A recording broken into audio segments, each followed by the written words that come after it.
E aí, pessoal, mais uma edição do Conexão Viajar para Estudar, trazendo mais um tema super relevante para a sua candidatura a uma pós-graduação no exterior, seja ela uma especialização, um mestrado ou um doutorado.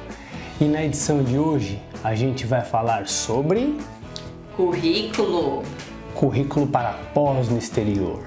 Fica aí.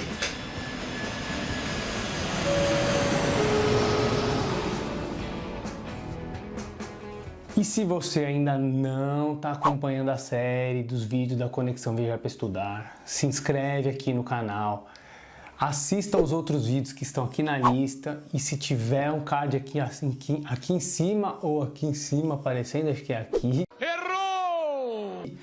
Você pode assistir a playlist com todas as edições do Conexão Viajar para Estudar. Como eu falei lá no começo, o tema de hoje é currículo. E é qualquer currículo, Marina? Não, não é qualquer currículo. O currículo para pós no exterior, imagino eu, deve ser, inclusive, muito diferente do que um currículo que a gente está acostumado quando a gente vai atrás de uma vaga de trabalho, né? Então explica pra gente onde estão as principais diferenças, se é que é assim que a gente deve abordar. Bom, então um currículo para estudar no exterior, ele tem algumas diferenças e a principal delas é que o currículo, por ser com foco acadêmico, ele vai trazer as suas experiências de estudo primeiro. Então, dessa forma, quem estiver fazendo um currículo para uma pós no exterior precisa ordenar primeiro, falando um pouco dos seus estudos, então, onde fez a graduação, qual a graduação que fez, anos de formação, e aí depois vai trazer outras informações ligadas a cursos, publicações, se tiver, para que a pessoa possa fazer esse currículo acadêmico. Porém, trabalho, para quem, por exemplo, tem um trabalho que não é acadêmico, também vai colocar essas informações.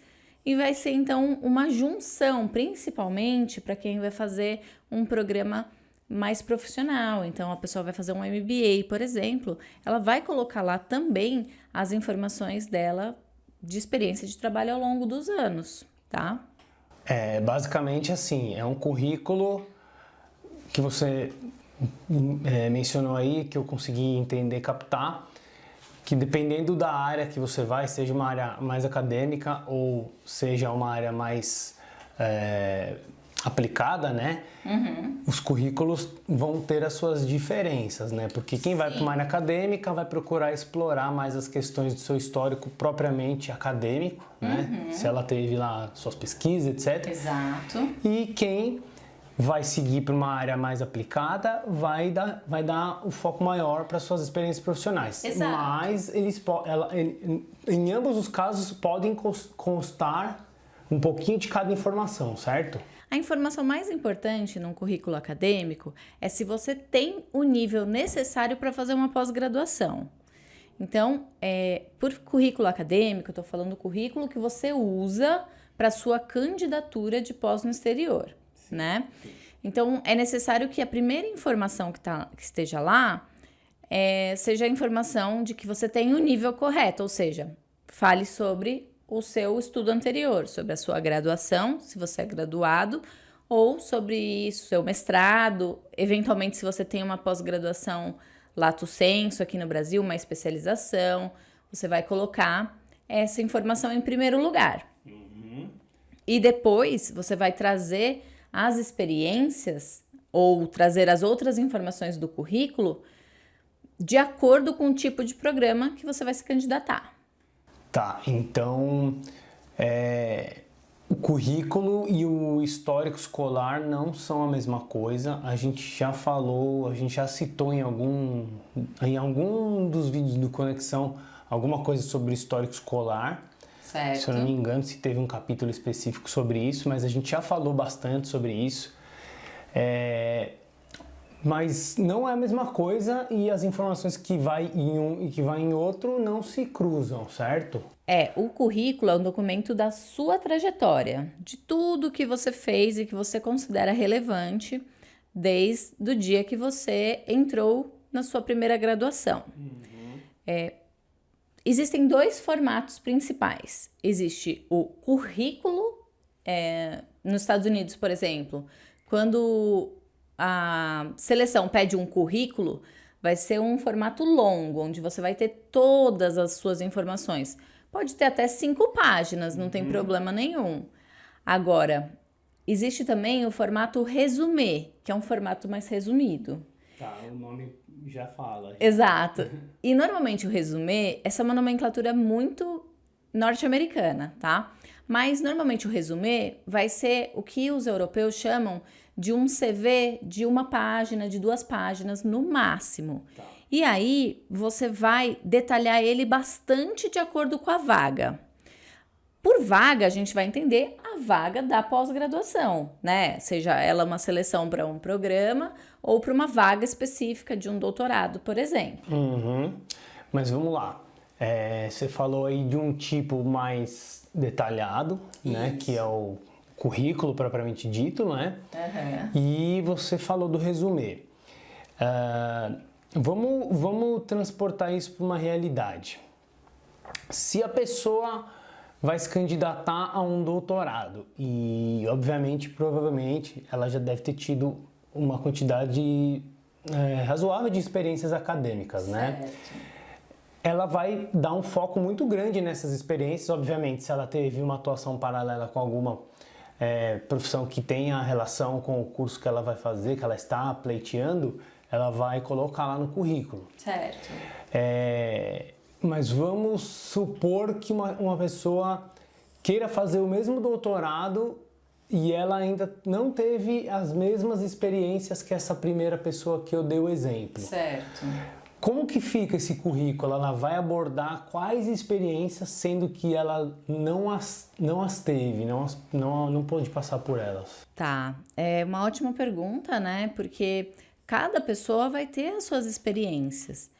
Quem tem menos experiência, porque talvez está se candidatando para o doutorado, às vezes logo após a graduação, por exemplo, ou já emendou graduação, mestrado e tá ali, né, já vai se candidatar para o doutorado. Vai pegar tudo aquilo que desenvolveu durante a graduação ou durante o mestrado, como, por exemplo, apresentações, simpósios, congressos, artigos, e vai colocar. Já quem teve uma experiência fora da academia, em alguns casos, a experiência de trabalho foi numa área totalmente diferente, né? Numa área que não tem a ver com a pesquisa, mas mesmo assim a pessoa pode colocar. O interessante é você entender o seguinte: geralmente as nossas experiências, elas são divididas, e aí de acordo com várias metodologias, né, em habilidades. Mas existe uma metodologia que eu gosto muito de usar, que divide essas habilidades que a gente faz em 4 domínios. Um domínio que é o domínio intelectual, então tá falando do seu conhecimento sobre a sua área de expertise e sobre conhecimentos relacionados a uma pesquisa, né? Ou as habilidades que você tem de extrair informações, por exemplo, de um texto. O segundo domínio são as nossas habilidades pessoais na nossa condução do dia a dia. Então, por exemplo, organização, falar em público, a própria condução das nossas reuniões, por exemplo. Então, cada um vai trabalhando essas habilidades em si, né? São o que muitas pessoas chamam de soft skills. Um quarto domínio vai falar das nossas habilidades de gestão. Então, gestão de um orçamento, gestão de equipamentos, gestão de outras pessoas.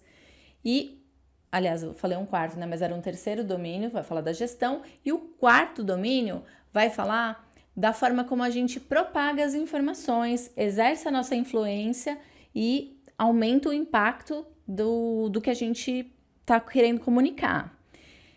Então, se você pegar esses 4 domínios, né? Eu uso isso na mentoria. Eu divido esses 4 domínios e nós, os mentorados e eu, identificamos o que a pessoa desenvolveu ao longo da vida dela em que ela trabalhou esses 4 domínios. E aí, essas passagens da vida viram pontos a serem incluídos no currículo.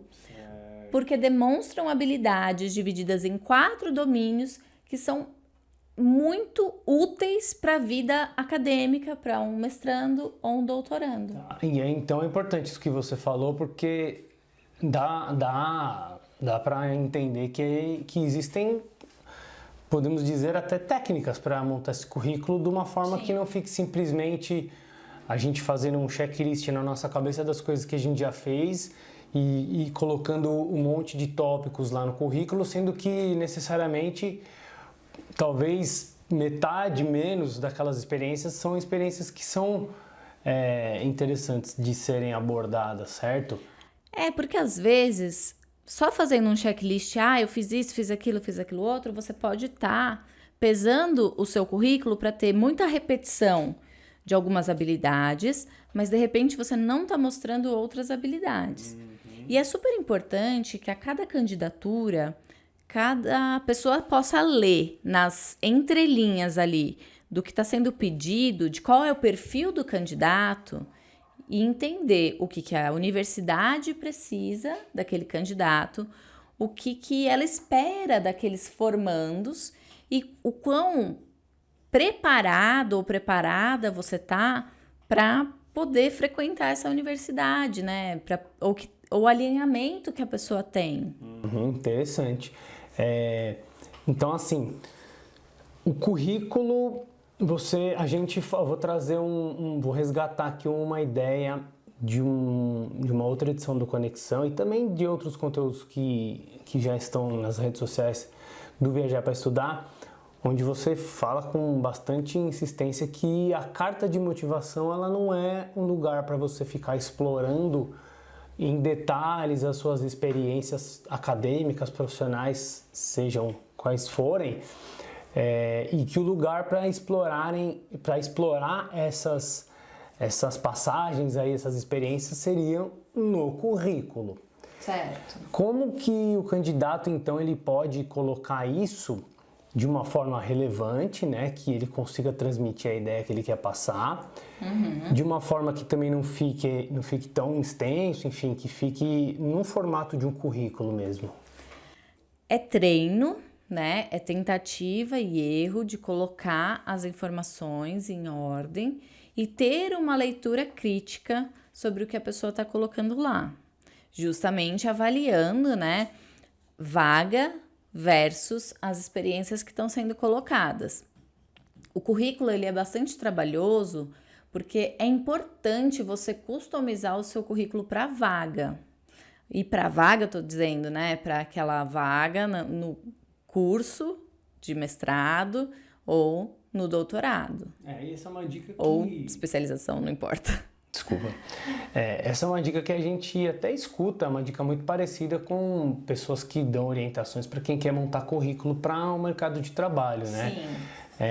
É muito mais difícil você montar um currículo padrão e sair distribuindo como se fosse um panfleto para qualquer vaga. No documento você não está explorando os seus potenciais, seus pontos fortes para aquela vaga que você está se candidatando, e isso serve perfeitamente, por exemplo, do currículo acadêmico, né? Nesse ponto é igual, né? Então essa é a semelhança com o currículo de trabalho e, de fato, né? Se você faz um currículo para todos, aí depois a pessoa pode se perguntar, poxa, mas por que eu não estou passando nas vagas?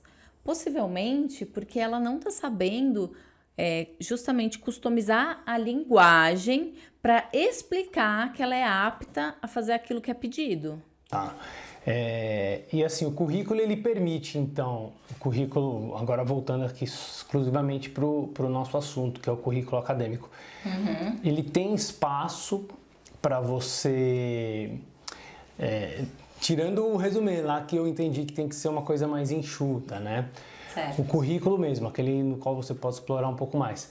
Ele tem espaço para você explorar essas suas habilidades, as suas experiências, de forma que não fique apenas citações, assim, onde você pode colocar, por exemplo, a citação que você fez determinada função e fazer uma breve dissertação do que aquilo foi para você, que tipo de experiência você desenvolveu, que tipo de habilidade você conquistou ou desenvolveu.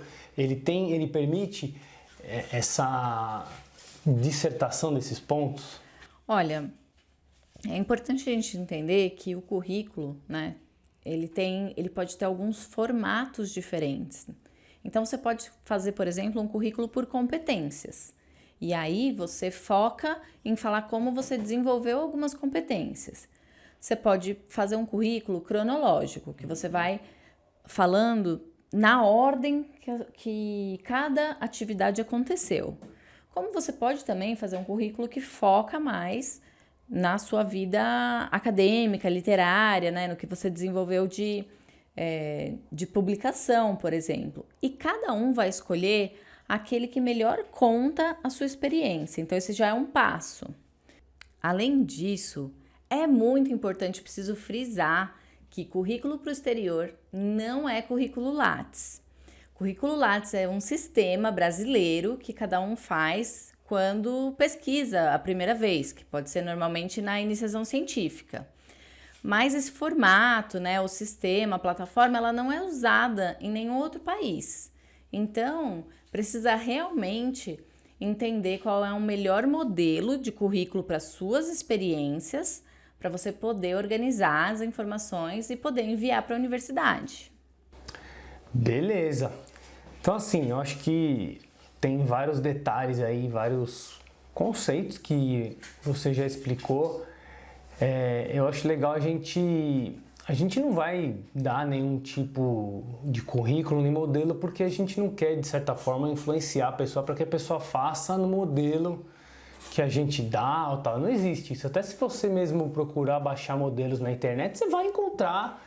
Mas o que você tem para falar sobre essas coisas que a gente já falou lá na carta de motivação e que a gente pode explorar também? O que seria baixar um modelo de currículo para esse tipo de candidatura? Exatamente. Aqui no Viajar para Estudar, a gente não incentiva você ficar pegando o modelo de um amigo e copiando e fazendo, amigo, né? ou da internet, né? Porque não é legal, né? É mais importante você entender quais são as informações que devem entrar no seu currículo. E se de alguma forma você não tem a menor ideia do que é um currículo, tem uma estrutura de currículo que costuma funcionar, que é a estrutura Europes. Então, se a gente pode deixar uma dica, André, vou deixar aqui uma dica. O site do Europes, que é o currículo europeu, vai te mostrar várias categorias que você pode colocar no seu currículo. E lá você vai pensar, de acordo com a vaga, como que você pode colocar essas e ordenar essas entradas no seu currículo. Então, por exemplo, experiência de trabalho, experiência acadêmica, atividades, línguas que você fala, em que nível você está em cada uma dessas línguas. Então, de alguma forma, esse é o modelo mais básico, mas também que não contempla, por exemplo, nenhum resumo de qualificações, que para algumas vagas, para algumas candidaturas, pode ser bem interessante. Mas para a gente dar uma dica que seja para a gente garantir que cada um possa entender melhor, o Europes é um sistema, né, da Europa. Você pode até colocar o seu currículo lá, mas ele também te ajuda a ordenar e mudar as ordens para você ver o que fica melhor. Então, ajuda você a fazer um pouco de teste, mas nada vai ser superior, vamos dizer assim, a você conhecer bem as suas habilidades e se conhecer, saber onde você é melhor e quais são as características que são mais importantes para esse curso. Vai ser sempre o melhor caminho. Muito legal. A gente pode, inclusive, deixar o link aqui do Europes, né, nos comentários ou na descrição ou no primeiro comentário fixado. E vamos, assim, encerrar. Não sei se é uma coisa que você consegue mostrar pra gente aqui agora. Vamos ver se é possível. Listar, você já deu um exemplo do que o pessoal lá do Europes, do que o site do Europes costuma elencar como interessante. Os principais assuntos, né, não necessariamente eles precisam estar na ordem, tá? Tá. Mas os principais assuntos que são interessantes você incluir no currículo, seja com foco acadêmico, seja com foco mais aplicado, se você consegue fazer a diferença entre os dois, ou se no mesmo tipo de currículo você consegue dar essa estrutura para o pessoal conseguir visualizar isso. Em geral, tanto faz para o tipo de currículo, quantidade de páginas, mas é importante que tenha seus dados pessoais no início, dados de contato, depois pode ter ou não um resumo de qualificações, a sua formação acadêmica, pode ter também os seus dados profissionais, né, em que empresas você trabalhou, que funções você executou. Algumas pessoas optam por modelos que são mais longos e colocam todas as experiências desde um estágio. Com as respectivas descrições, respectivas descrições e datas. Outras pessoas pegam só os 2 ou 3 últimos mais relevantes. E aí depende do formato, né? Também cursos extras que você realizou, eventuais seminários que você tenha participado, experiência de ensino para quem já deu aula como professor, como tutor, como às vezes técnico da sua área, né, técnico de laboratório. É importantíssimo colocar essa área e eventualmente coisas específicas, né, habilidades específicas que você tenha na sua área, é importante listar. Então, às vezes a pessoa trabalha com algum sistema, algum programa, ela tem alguma habilidade técnica, ela pode listar também. E aí as outras sessões, elas são muito variáveis e elas variam bastante conforme a área, o interesse e a necessidade de cada um que está escrevendo seu próprio currículo. Tá, muito interessante. Então, mais uma vez reforçando, não baixe nenhum modelo pronto da internet, consulte o Europass para uma melhor orientação, aí não orientação, mas uma melhor ideia, uma exemplificação melhor do que seria um currículo ideal. E acompanhe aqui as dicas do Viajar para Estudar, que você vai estar sempre por dentro das melhores práticas de quem quer fazer uma pós-graduação no exterior. Tô certo ou tô errado? Tá certo. Para quem sonha estudar no exterior, você tem que acompanhar os nossos conteúdos, porque o seu sonho vai virar um plano e você vai estar cada vez mais perto do seu curso no exterior. Sua pós, sua especialização, né? Mestrado. Seu mestrado ou seu doutorado no exterior. Exatamente. É isso aí, galera. A gente fica por aqui com mais essa conexão Viajar para Estudar. E espero vocês na próxima. Se vocês quiserem compartilhar esse vídeo com quem está interessado em ter esse tipo de informação, fique à vontade. Para você curtir, é só um cliquezinho aqui embaixo. E se inscreva no canal se você ainda não é inscrito. Dá essa força aqui pra gente, tá bom? É isso aí. Vejo vocês na próxima e... Um beijo e até a próxima!